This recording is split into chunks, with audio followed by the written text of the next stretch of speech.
So, Panginoon, ikaw, Panginoon, ang magturo sa amin. Let your Holy Spirit be with us, O God. And I claim, Panginoon, that your people will understand the statement of faith number 1, Lord, that na yung pinapaturo mo, Panginoon, sa iyong mga anak. Lord, I am nothing, O God. Wala akong makakayanan, but Lord, I believe that the Holy Spirit will enable me to teach this statement number 1 tungkol sa aklat or sa Biblia o salita mo, Panginoon. In Jesus' name we pray. Amen! Okay, pagpatuloy po natin ang ating pag-aaral. Nung nakaraan po ay may mga na-umpisa na simulan na po natin itong mga proof or evidences kung bakit tayo naniwala na ang Biblia ay salita ng Panginoon. So may binigay akong assignment sa inyo. Sino yung mag-volunteer? Yung naka-memorize? Ito si Junie, kasi kanina ang sabi niya, sabi doon, all scripture is inspiration given by God. Okay, profitable for what? Profitable for doctrine, for reproof, for correction, and for instruction of righteousness. Sa Tagalog, ang lahat ng kasulatan at kinasihan ng Diyos ay mapakinabangan sa ano yan? Mapakinabangan sa pagtuturo. Tapos, sa sasalansang, pangatlo, pagsaway, at saka sa ikatututo, sa katuwiran. O yan, madali lang Tagalog. Okay, hindi ako magbigay ng maraming Bible verse bawat statement of faith. Maaaring sa pagdating po natin sa statement of faith about salvation natin, marami. Kasi yun ang kailangan natin. Kailangan may mga Bible verse tayo para sa salvation. Pero ito isa lang. Dito sa, kasi baka may encounter kayo. Sabi ko kay Johnny kanina, baka may magtanong, paano yung basehan nyo? Kung bakit kayo naniwala tungkol sa may Diyos, tungkol sa Diyos, sa pinapractice ninyo. Siyempre sabi mo kasi, of course, dahil po nakasulat sa Biblia, ay kung may magtatanong, paano naman na mo masabi na totoo ang Biblia? O, di ba? Dapat sabihin mo yung naman na memory verse mo. Kasi sabi ng Biblia, nakasulat sa Bible na ang salita ng Panginoon ay galing sa Diyos. Di ba? I-quote mo na itong 2 Timothy chapter 3 verse 16 that all scripture is inspiration given by God, profitable for doctrine, for reproof, for correction, and for instruction of righteousness. Madali lang yan, mga kapatid. Okay. Nasimulan na po natin nung nakaraan kung bakit, ano yung mga evidence, mga proof na ang Bible ay totoo. No? Sinabi ko doon sa ating pag-aaral, ito sa Tagalog ito, no? Tagalog, ayan, no? 2 Timothy chapter 3 verse 15 to 17, Tagalog version yan, no? Anyway, ito, isi-share ko mamaya sa group natin. Sino yung mga hindi pa member ng TCF Jeddah? Dapat si kuya ninyo, si kuya i-add natin, no? I-add natin sila para doon na ipopost yung mga PDF, no? Okay, next. Okay, dito. What does the inspired word, natakal na po natin ito, di ba? Nung nakaraan. So, babasahin na lang ninyo yan. Ito yun, no? Sabi, ang lahat ng salita ng Panginoon ay hindi galing sa tao, hindi gawa-gawa ng tao. Yan ang tinalakay na po natin yan, di ba? Ito yung supporting point natin. Sinabi doon sa 2 Timothy chapter 2 verse 1, for no prophecy was ever produced by will of man. Walang propesya or mga sinulat sa scripture na gawa-gawa lamang ng tao. Diba? Hindi lang yung ginawa niya para masangayunan yung kanyang paniwala. Kasi sabi niya, but men spoke from God as they were carried along by the Holy Spirit. Yung mga author ng Bible na sumulat ng Bible, no? Ang nagdikta sa kanila ay ang Banal na Espiritu, no? Sinusulat nila kung ano yung dinidikta ng Banal na Espiritu. Yan, no? So, ito, tinalakay na po natin ano ay yung mga ebidensya. So, number 1, it is because of the fulfilled prophecy. No? Propesya tungkol kay Jesus Christ, napakarami po at ito ay nangyari, marami nang nagkatotoo, no? Marami nang natupad. So, ito, sa Old Testament, no? For example, in the Old Testament contains more than 300 promises concerning Jesus Christ. First, no? Yung sa first coming ni Jesus Christ. There is no doubt that these are prophecies from God because of manuscript dated from before the birth of Christ. So, yung mga prophecy na yun, wala pa si Jesus Christ, tinulat na. No? These were not written about after the fact, no? After the fact, but beforehand. Okay, next. Ito yung pinakita ko nung nakaraan na iba't ibang mga author, no? Iba't ibang mga katayuan, no? Yung merong mga, ayan, yung katulad ni Moses, he is a political leader, Joshua, military leader, si David, ano si David? Shepherd. Nagalaga ng mga hayop. Tapos nung nakaraan, na-promote siya, naging hari siya, di ba? Tapos si Solomon, hari. He is heir to the throne, parang David. Tapos si Amos, si Daniel, Prime Minister, si Matthew, tax collector, si Dr. Locke, no? Medical doctor, si Pablo, si Paul, ito yung si Rabbi, no? Religious leader, Pariseo. Actually, Pariseo to, si Paul, si Peter naman, at yung mga kasama niya, yung mga first disciples, no? Mga fisherman yon. Okay. Then, ito po yung mga complete list of authors, no, ng Bible. Simula sa Genesis, Exodus, Leviticus, Numbers, Deuteronomy, and Job. Si Moses. Job, ang Book of Job, si Moses, ang author pala niyan, no? Ayan, okay, next. Ito ay sinulat 1,400 before Christ. No? Ang Joshua, si Joshua ang sumulat yan. Judges, Ruth, 1 Samuel, 2 Samuel, ang sumulat niyan si Samuel, si Nathan, at si God. No? God, J-A-D. 1 Kings, 2 Kings, si Jeremiah. Okay, 1 Chronicles, 2 Chronicles, si Isra, and Nehemiah, ang sumulat niyan si Isra. Ang Esther naman, si Mordecai. Sino ba yung si Mordecai? Ha? Ano ni Esther? Pinsan? Hindi. Relative? Tito ni Esther. Oh, Book of Psalms. Akala natin noon, si David lang. Pero, majority of Book of Psalms, si David ang sumulat. No? Pero may ibang authors pa. Unmentioned, no? May ibang authors maliban kay David. Tapos, ang Book of Proverbs, Ecclesiastes, Song of Solomon, si Solomon talaga. Si Haring Solomon ang sumulat niyan. Isaiah, si Prophet Isaiah din.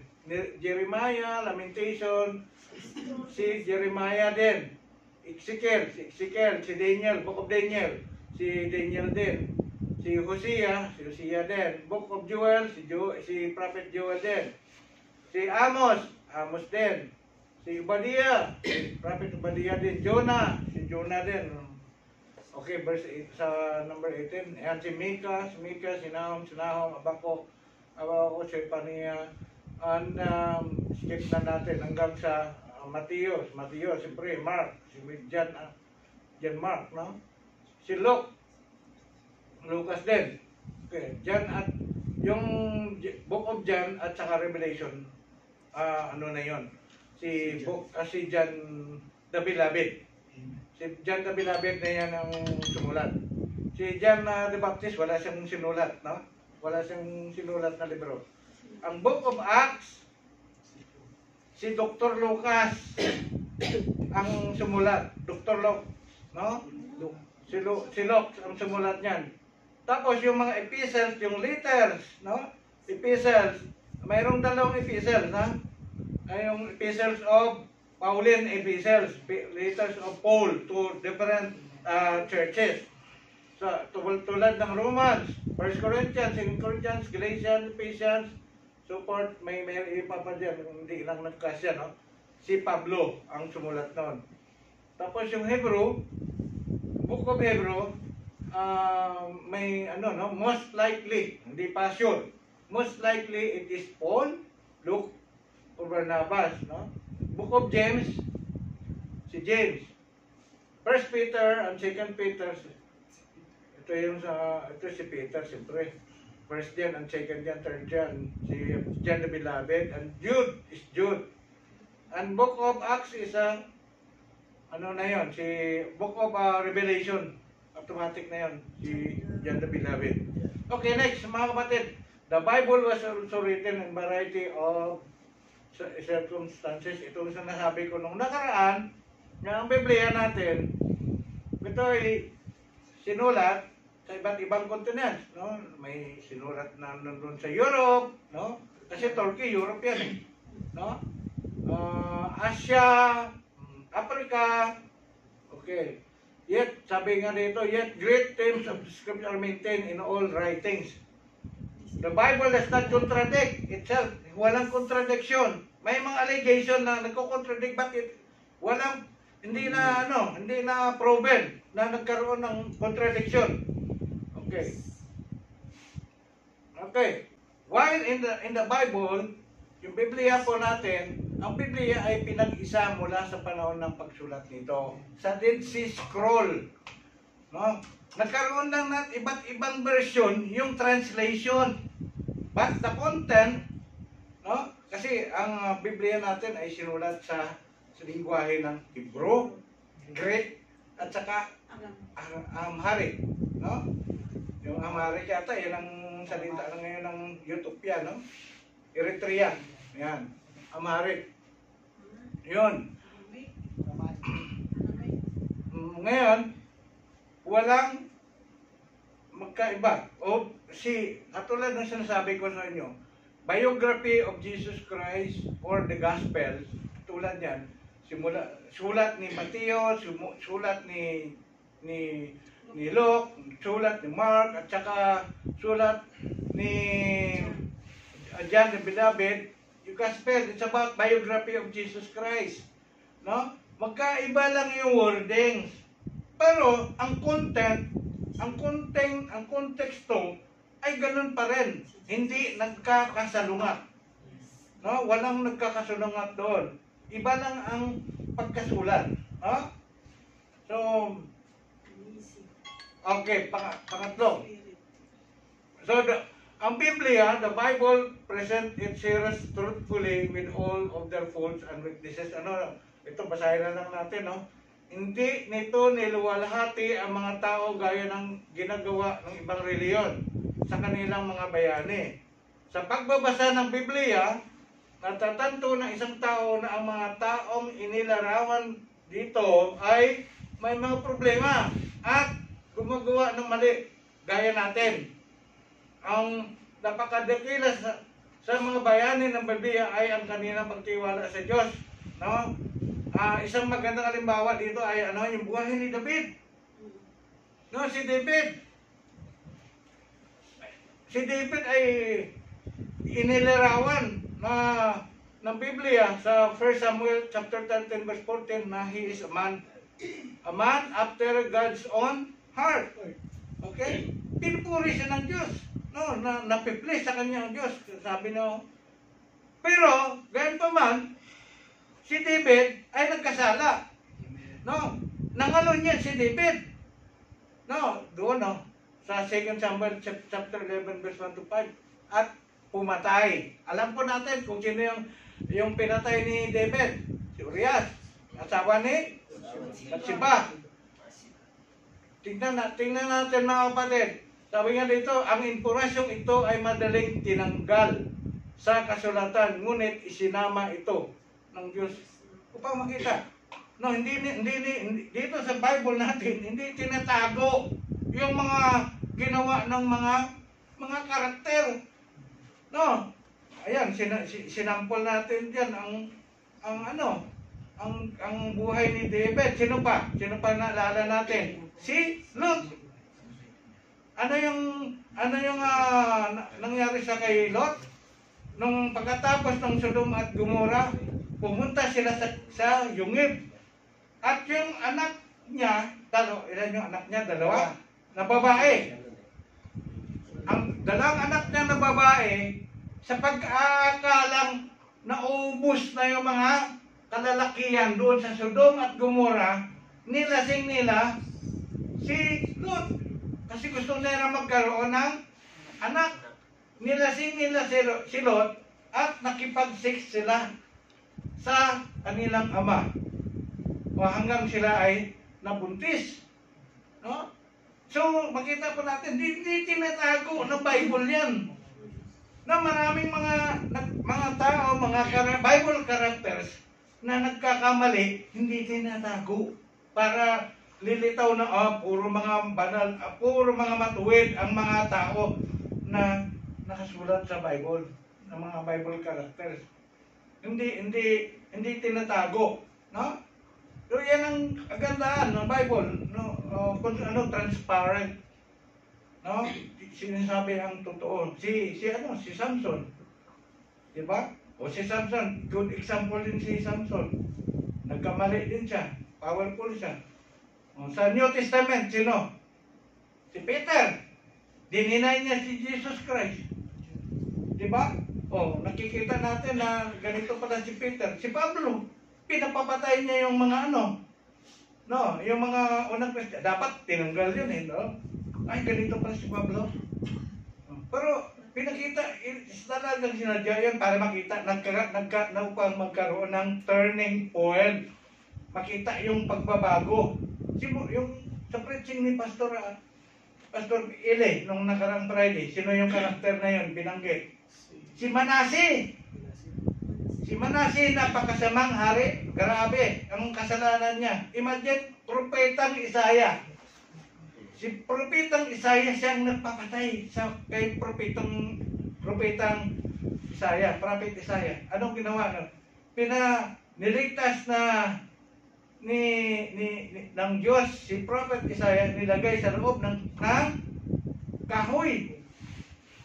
No, yung malaking kahoy.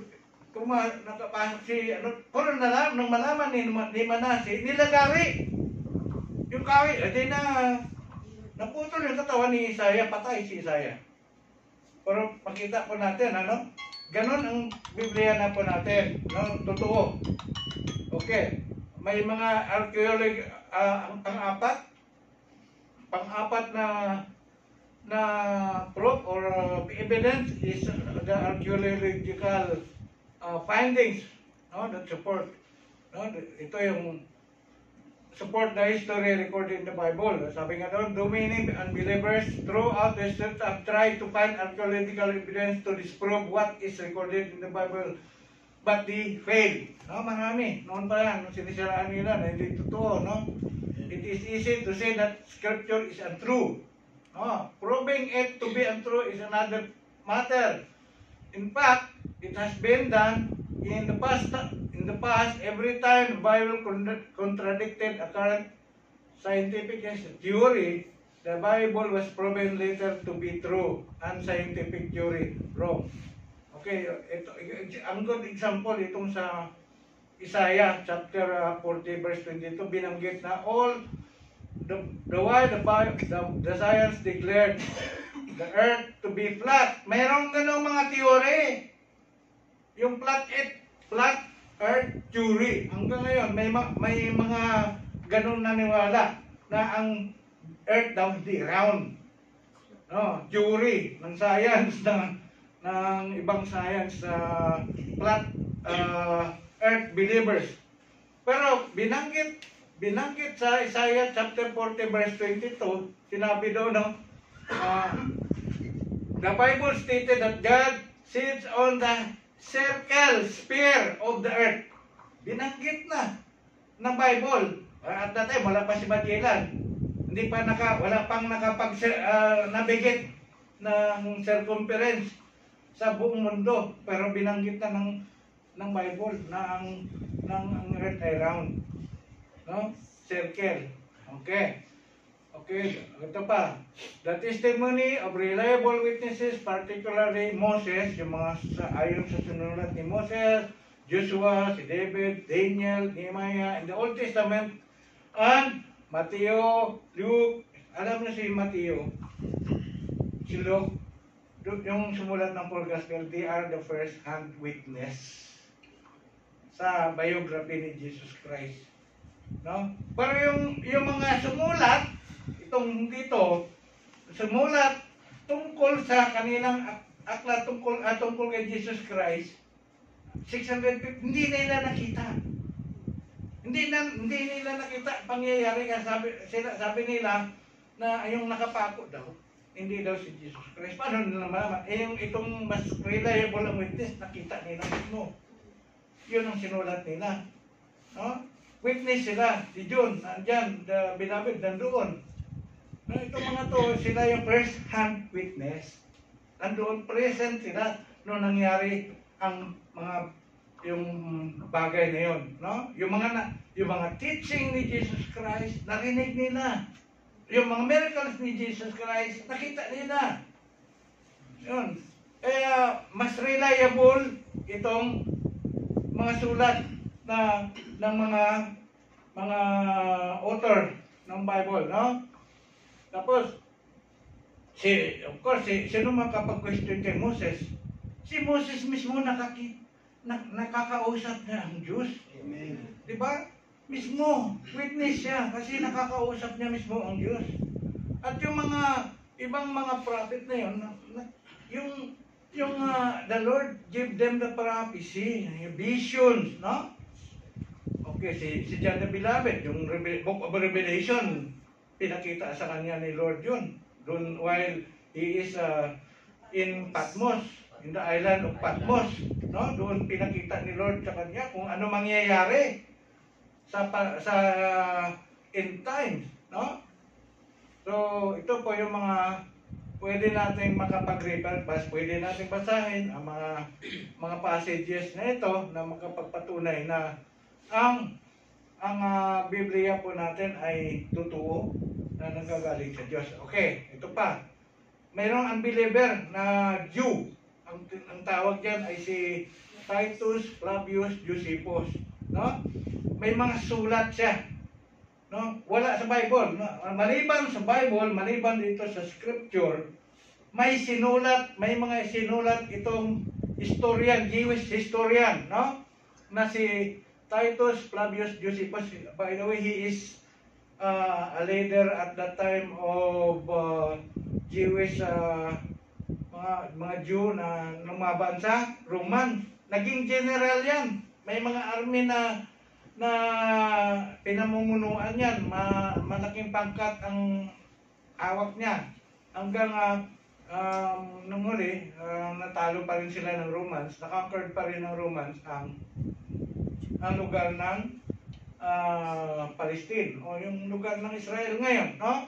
Tawag nila nung panahon yan, Palestine nung panahon ng Romans, no? So, may mga sulat na sabi nga, also of interest are the writing of Titus Flavius Josephus, the Jews who wrote during the first century after death. Josephus records some events which coincide with the scripture. May mga sulat siya bilang historians na nagpo-coincide sa scripture nung panahon na yon, sa biography of Jesus Christ.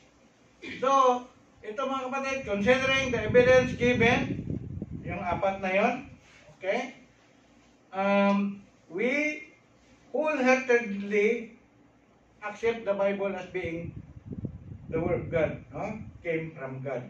So base doon sa mga evidence na yon na nilatag po natin, tayong mga taga TCFIM naniwala na ang Biblia is the inspiration, okay, given by God. Ito ay galing sa Diyos. Naniwala po tayo dyan. Amen. Yan ang naging proof natin. Ngayon mga kapatid, ito na lang.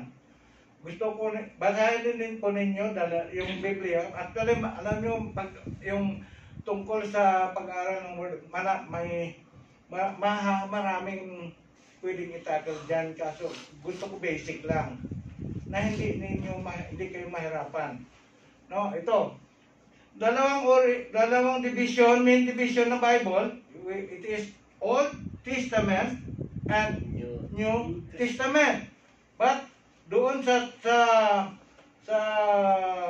main division na yan, mayroon pa rin mga subdivision, no? Groupings. Mayroong groupings. So tulad nito, sa Old Testament, mayroong aklat na para sa law. Ano yung law na yon? Ito yung tinatawag nilang Torah, Pentateuch. Pentateuch. Okay, ilang libro yon? 5. Ang una is Genesis, tapos Exodus, sunod-sunod po yan.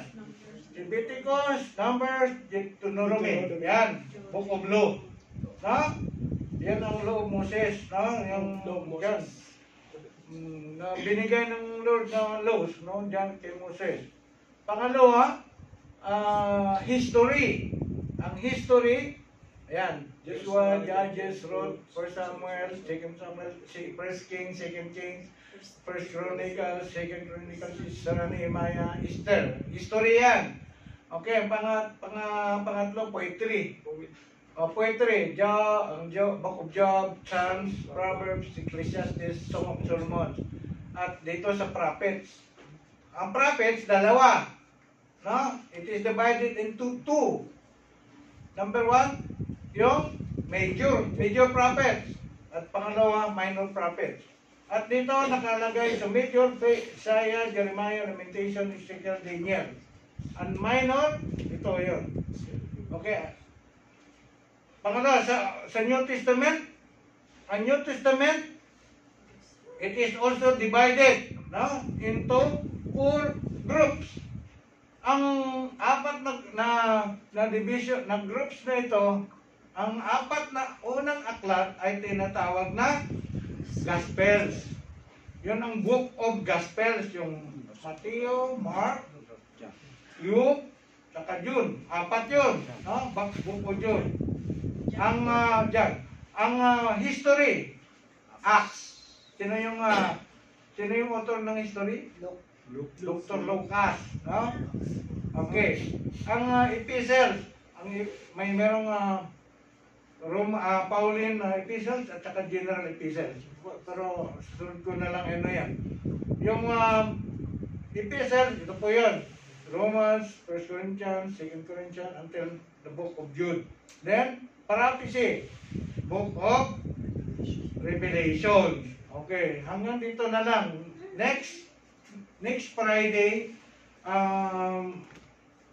mag-proceed po tayo sa statement number 2 natin. Okay, mga kapatid, ano yung ating assignment? Kailangan natin mag-memorize. 2 Timothy 3:16. Okay, sino nakapag-memorize ulit? All scripture is given by is good for teaching. Isa lang. I need 2 persons. 2 brethren. Dalawang kapatid na naka-memorize. Pwedeng tumayo. Kuya G po yata eh. Alam mo niya eh. Nagsalita eh. Kaya tayo ka. 2 Corinthians 2 Timothy. 2 Timothy 3:16. Ang lahat ng kasulatan ay pinasihan ng Diyos na mapapakinabangan din naman sa ikatuturo, sa ikasasala, sa pagsaway at sa ikatututo na nasa kapira. Palapakan na natin yung kapatid. Sino yung isa pa? English. English. 2 Timothy 3:16. All scripture is God-breathed and is useful for teaching, rebuking, correcting, and training for righteousness. Amen.